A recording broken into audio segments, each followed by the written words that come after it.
Welcome to Chapter 3, Observing Microorganisms Through a Microscope. This chapter fulfills objective number 2, specifically microscope function and learning about the anatomy of prokaryotic and eukaryotic cells. In this chapter, we're going to go over units of measurement, specifically those that are used in microbiology, the instruments of microscopy, and preparation of specimens for light microscopes.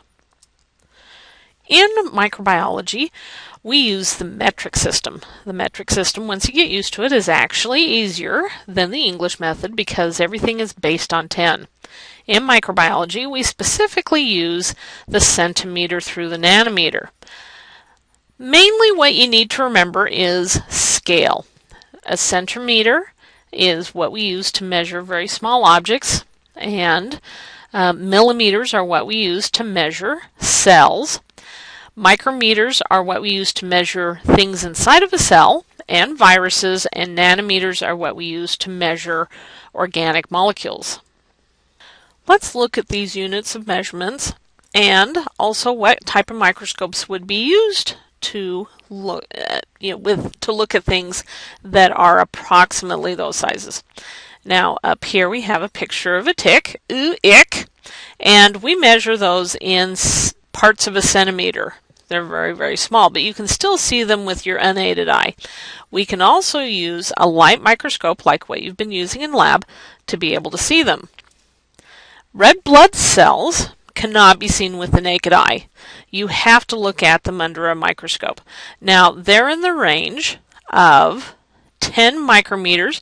You can see them with a light microscope. You can also see them with the electron microscopes. Prokaryotic cells, like bacteria, are significantly smaller than eukaryotic cells, like your red blood cells. Now, you can see that red blood cells are 5 micrometers. E. coli bacteria are 2 micrometers. And we can see them with a light microscope. This is getting about to the edge of what light microscopes you can easily see with a light microscope. Then to see viruses, you cannot see them with a light microscope. You can see them with electron microscopes. Actually, in this diagram, it shows that you can see some viruses with a light microscope, but they're very rare. Then if we want to look at DNA and other macromolecules, then we go to atomic force microscopes. Now on to microscopy. We're going to be discussing light microscopy, scanning acoustic microscopy, electron microscopy, scanned probe, and atomic force microscopy. Under the section of light microscopy, we're going to be discussing the path of light, why we use immersion oil, how to recognize micrographs that have been taken with light-filled, dark-filled, phase contrast, and fluorescent microscopes. Also, as you know from lab, you're going to need to know the parts of the microscope, so this diagram, this picture off to the side that's been labeled, would be of use to you, I'm sure. Light in a light microscope starts at the base in the illuminator, also known as a light bulb, and the rays of light go up through the condenser, which focuses the light, kind of straightens them out. Then it hits the specimen, and it shows the beams of light crossing here at the specimen, but what actually happens is it happens further up here. But the light is bent when it hits the specimen. Then when it hits the objective lenses, it's bent again, magnifying the image. Then we bounce back and forth through the prism so that instead of having to look straight down on top of the specimen, we can look at it at a more comfortable angle. Now I want you to keep in mind this path of light because we're going to be talking about it again, and especially when we talk about electron microscopes. Let's talk about why we need to use immersion oil when we use the highest magnification, the 1000x objective. Now, some of you may have experimented with this. You don't get real good focus with the 1000x without the immersion oil. So you're probably wondering why I have a picture of a fish. Well, the fish is not actually where you think it is when you look at it in the water. Light being bounced off of the fish bends when it goes from the water up into the air. It's because water is thicker than air. We call this having a different refractive index. Therefore, if you were to reach in and try to grab that fish, it wouldn't be where you think it is. Now, if the fish is in air, light doesn't get bent between the fish and your eyeball, and so it's where you actually think it is. We use this refractive indexes when we're looking at things under the 1000x objective. As light comes through, when it hits the glass, because the glass is thicker, it has a different refractive index than the air. It gets bent. Gets bent when it hits the air again. Here's another piece of glass, gets bent. Then when it hits a specimen and hits the air, some light waves can go off and not be funneled up into the objective. Now on the lower magnifications, that doesn't matter. There's plenty of light still getting from the specimen through the air into the objective. But once you get to higher magnification, you want all the light you can possibly get. That's why we add the immersion oil. The immersion oil has the same refractive index as glass, so light coming through the glass does not get bent, and more light ends up going into the 100x objective. For this next section, the book talks an awful lot about how the light waves get bent in different light microscopes. Other than the basics of what I've just gone over, I really don't expect you to know all of that for an introductory course. I do want you to be able to recognize different micrographs that have been produced by the different light microscopes. This particular micrograph was taken by what we call a bright field microscope. This is the type of microscope that we use in lab. It's a good workhorse variety of microscopes. They're inexpensive, they're useful in most applications, and they do the job. Light goes through and is blocked by the thicker portions of the sample showing up as dark spots. And it's a positive image, to use a photography term. Now, dark field microscopes, we'd mess around with how the light rays are bent, but we basically get a negative image of the organism. So you'll notice that the background is dark. That's why we call it a dark field microscope. And the thicker portions of the organism that are dark over here are actually lighter. Now you're wondering, why in the world would we want a negative image of an organism? Well, in doing this, the thicker areas pop out. Also, because most organisms are clear, they're kind of hard to see under a light microscope unless we stain them. If we stain them, the stains kill them. This way, we can look at organisms and they're light against a dark background, and it doesn't matter if they're clear. Also, we can look at living organisms. We don't have to stain them. We don't have to kill them. And some organisms are too fragile to be stained. It distorts them. Now, this next one looks very similar to the dark field, but you'll notice there's a little more color.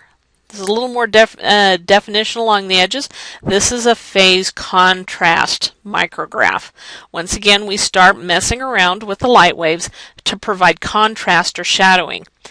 We do this for approximately the same reason that we use the dark field, to look at live organisms, to look at organisms without having to stain them if they're too fragile to be stained.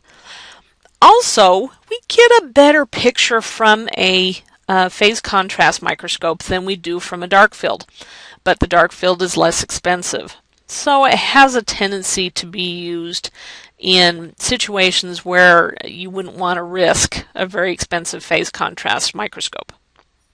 There are times when you want to stain just one thing in your sample. You want your stain to be very specific. So what we do is we take fluorescent molecules, fluorescent dyes. These are dyes that will fluoresce under UV light. You're familiar with it. You've all played with glow-in-the-dark toys. They fluoresce. You've also been to parties where they've had black lights and you laugh because your teeth and your white t-shirts fluoresce. Well, when we attach these dyes to an antibody, they can be very specific. Antibodies will attach to just the organism you're looking for. And you get a micrograph that looks like this. This micrograph was taken with a microscope that doesn't use light. It uses sound. It's kind of like sonar of the microbiology world.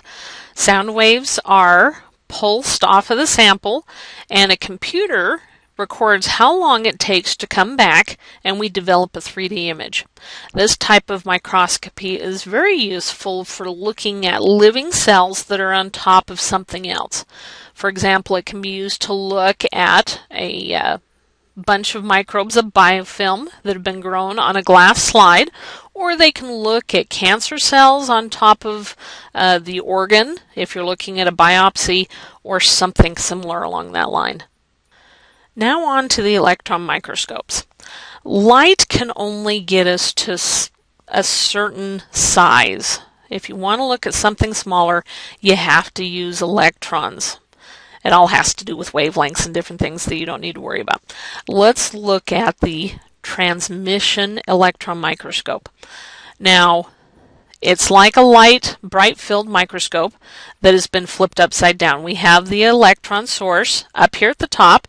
Now, if you remember with a light microscope, it was down here at the bottom, but the same principles apply. The source of the electrons beams the electrons down until it hits the sample, and actually the sample is right here, until it hits what's going to be looking at the electrons. Now, your eyes can't see electron beams. So we have a photographic plate that records that, and then we look at the photographic plate. Comes up on a nice big TV screen. Now, to focus the electron beams, instead of having glass lenses, we have electromagnetic condenser lenses. Now, electrons have what charge? That's right, a negative charge. So what charge would the condenser lenses have to have? That's right, a positive charge. So basically we get electrical magnets that produce just positive charge, and we're able to focus the electrons, and we can get pretty darn cool pictures like this. Now here, because it's a transmission electron microscope, the beams of electrons are going through the specimen. The specimen has to be very thin, so we make thin sections of the specimen. The electrons go through, and we see the very small internal organelles of the cell. Now, electrons don't have color. That is a function of light that our eyes are able to perceive. So we take a computer and we put the color in because we like color. Now, if we want to look at the outside of an organism or an organelle on the inside, we use a scanning electron microscope. This one, the beam of electrons gets passed from the electron gun, it's focused by the magnets, and it's beamed across the surface of the specimen. And then you have an electron collector. It's like the photographic plate, and it goes up here to the TV screen where we see it.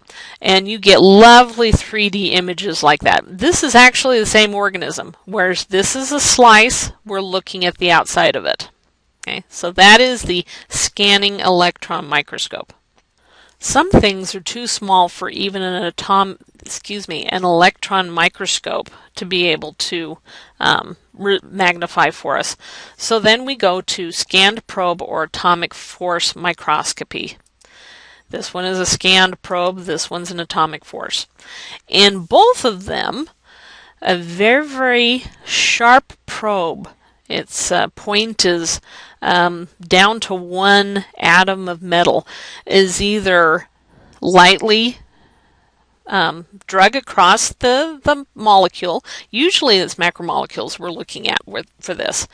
Very lightly drug across the molecule, or is passed over the surface of the sample very, very close, and the flow of electrons from the sample to the end of the probe are measured. In this way, we can see very, very small things. Like in this situation, this is an enzyme that's used in DNA repair. This one's a toxin that's used by some microbes to punch through cell membranes. Now you're probably wondering what I want you to know from this section. What I want you to know is the path of light or electron beams. I want you to be able to recognize micrographs and which type of microscope produced them, and also when we would use the different type of microscopes. Let's talk about preparation of specimens. Mainly we're going to discuss preparations of specimens for the light microscope. This is because you're going to be dealing with light microscopes. It'd be wonderful to have an electron microscope, but we don't have one. So we're going to be talking about preparing smears for staining, simple stains, differential stains, and special stains. An awful lot of this we're going to be going over in lab as well. Let's talk about preparing smears for staining. Now a lot of this is going to be review from lab.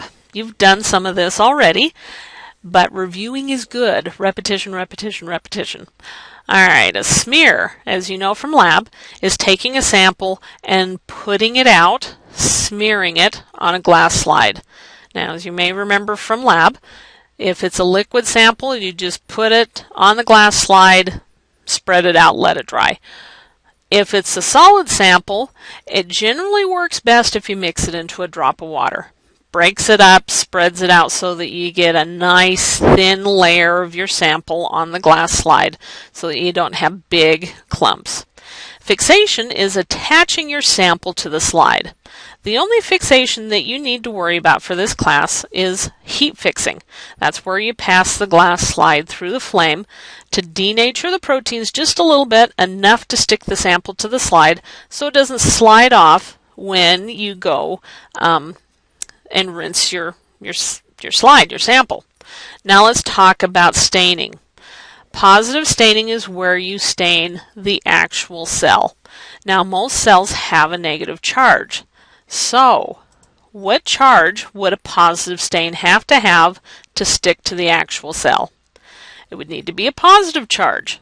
It's part of why we call it a positive stain. Also, because it produces a positive image. Also, we call it a basic stain because that's right, bases have a positive charge. Now for negative staining. Negative staining is where we stain everything but the cell. You're probably wondering why in the world would we do such a thing? Well, it's because when you do positive staining, the stain kills the cell. Sometimes it distorts it, so that you get little raisin cells, and they don't look like they should. So when you do negative staining, you can see the shape of the cells in your specimen without turning them into little raisins. Now, in this example, we have a combination of positive staining and negative staining. We've stained the cells on the inside, then we've applied a negative stain so that we can have a capsule show up. Now a capsule is composed of carbohydrates which normally have a negative stain, a negative charge, but in this situation they repel the stains. So your capsules aren't going to be stained by the positive stain, and the negative stain is repelled, and you get this nice spot showing you where the capsule is.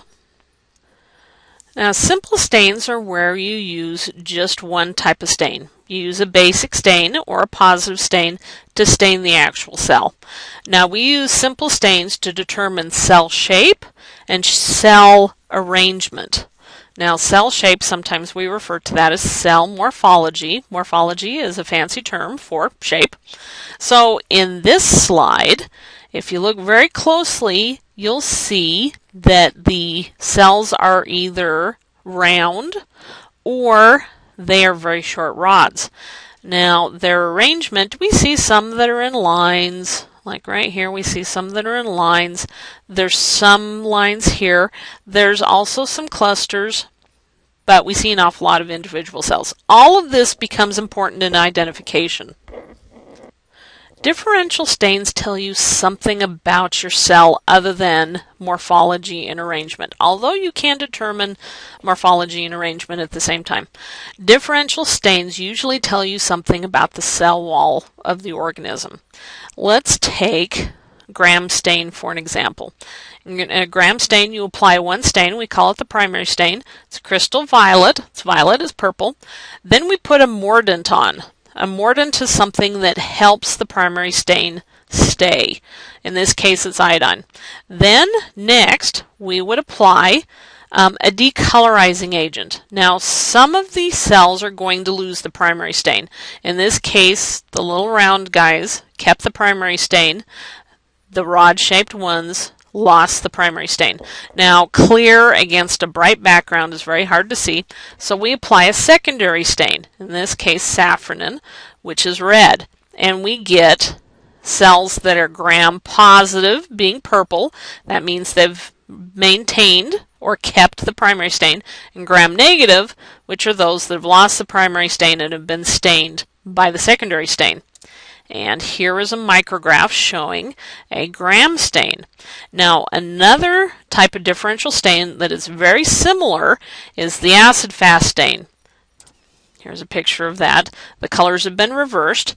The red cells are actually the acid-fast positive, blue cells are acid-fast negative. In this situation, we're using different stains, and we're using an acid decolorizer. That's why we call it acid-fast, is those that are positive that hold on to the stain even though the acid decolorizer is being applied are acid-fast. It's kind of like dye-fast, where you don't lose your dye in the washing machine and everything turns out pink. So, in this case, in the next chapter, we're going to learn about why gram-positive and gram-negatives stain differently under the gram stain, and we're also going to learn why acid-fast positive organisms stain differently than acid-fast negative organisms. Now, some stains are considered special stains. They have a tendency to show us things about the cell that are more than just what the cell wall is made of. So for our first one, this is an endospore stain. In the next chapter, we're going to talk about what endospores are, but they're tiny structures that form in some types of bacteria that help preserve the cell during extreme stress. Now, they don't like to be stained, so we have to use a special staining procedure to stain the endospores, and then we stain the rest of the cell a different color. You'll be doing this in lab. This one that I showed you before, capsule stain, is considered to be a special stain too. Shows up capsules. Now this one is a flagellar stain. Now, as we'll learn in the next chapter, flagella are hair-like extensions that help the cell move. And they're very, very thin, and they're very, very hard to see. With some high-quality light microscopes, you can see them. You can see them with phase contrast and dark-field microscopes. But often what we do is we apply a flagellar stain. It's kind of like applying makeup. Okay? Mascara to eyelashes. I don't know about the rest of you, but I've got skinny blonde eyelashes that you can't see. So what do? I coat them with mascara. So this is the same thing as a flagellar stain. We coat those flagella with the dye that specific flagella makes them able to be seen. That's it for this chapter. An awful lot of this chapter you're actually doing in lab, and so this will be a nice kind of a theoretical background for what we're doing in lab.